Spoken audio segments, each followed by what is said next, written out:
Charleston, I see heaven in your tears and feel the weight of sadness in your voice.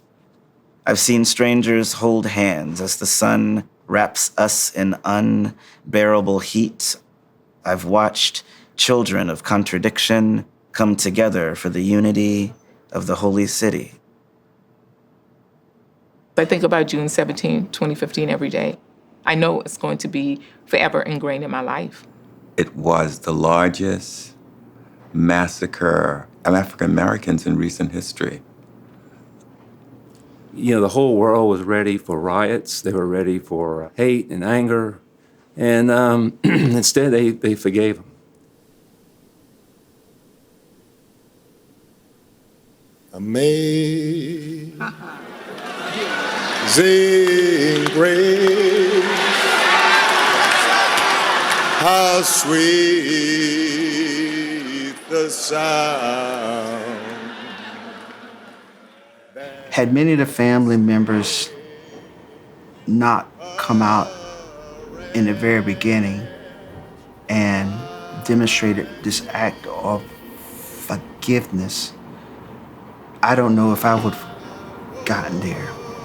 If you begin to understand the importance of love and love being stronger than hate, especially in a world where there's so much negative rhetoric, this church continues to push and ensure that people across the world understand that regardless of what may have happened in the past, that love is always going to be stronger than hate.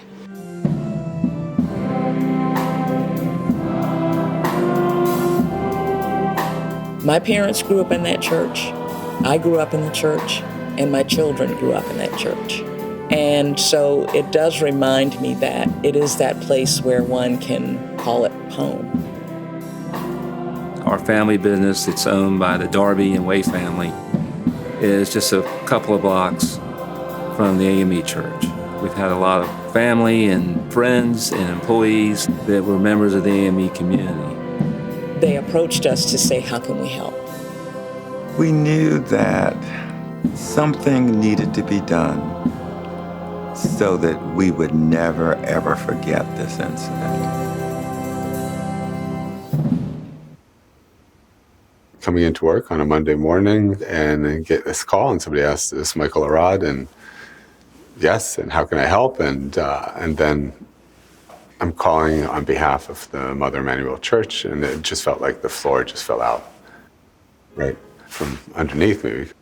I think artists like Michael have the capacity to frame situations like this in such a way that it transcends language. We thought that he would be the best person to really be able to articulate what happened in a design for a memorial. Early on, I met with the families of the victims, and those meetings were very difficult. But for me, I think that process, as difficult as it is a key to developing empathy, to understanding, and to hearing what people's expectations and hopes are for a memorial. One of the questions that I do remember his asking was, what do you want this memorial to do? We really want to pay tribute to those who lost their lives, but we also need to exemplify love over hate, forgiveness, and the tough journey of the African American. How will we feel when we leave? Will it evoke those feelings in us that we will be angry that something like this happened at a church? Will we leave thinking about what it means to be racist, what it means to be unkind to people because they're different from us? So we wanted all of those feelings to be wrapped up in what one would feel once seeing the memorial, but we couldn't really tell Mr. Arad how to design it. We left that to him and his talents.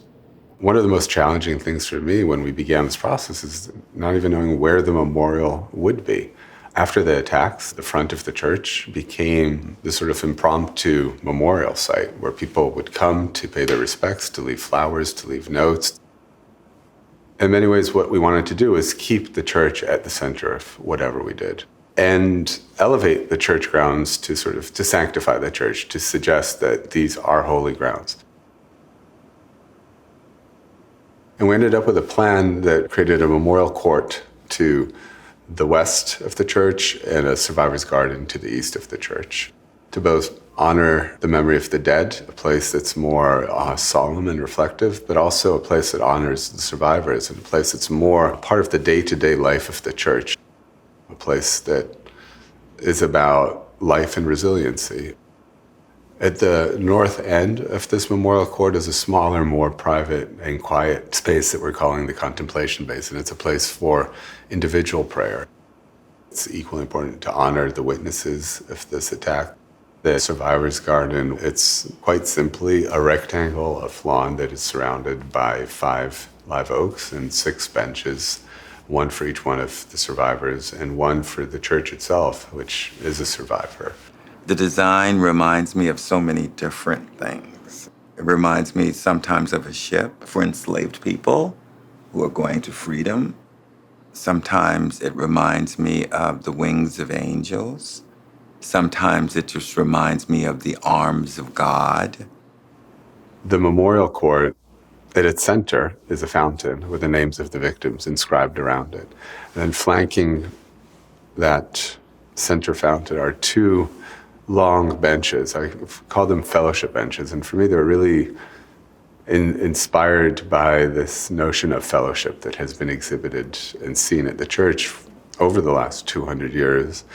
And even on that night of the attack, when they were in Bible study at the fellowship hall, welcoming people in, welcoming even their killer into their midst. We will never allow what happened June 17, 2015 to be forgotten. That the lives and the legacies of those who were lost, that their legacies will live on.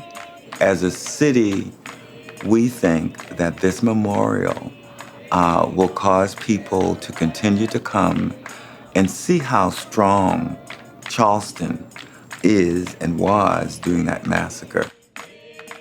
I think Michael's design is a wonderful solution to a very challenging and stormy period in our history, but it also points to hope, compassion, and a leaping off point for a longer dialogue that we can come together. I am looking forward to the groundbreaking because I think this is a way for us to really move forward to honor the victims of this awful tragedy.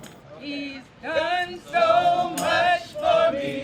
Oh, yes, he has. I cannot tell it all. You know I cannot. This memorial will remind not just the congregation of what we have gone through, but also remind the world that forgiveness is, of course, very important.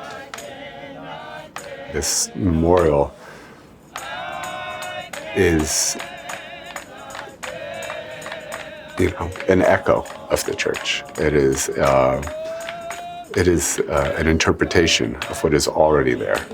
We've been able to survive for 200 years, and as we approach that this July, I think that the memorial sort of just solidifies, not just as a symbol of the massacre, but the symbol of resiliency of the church.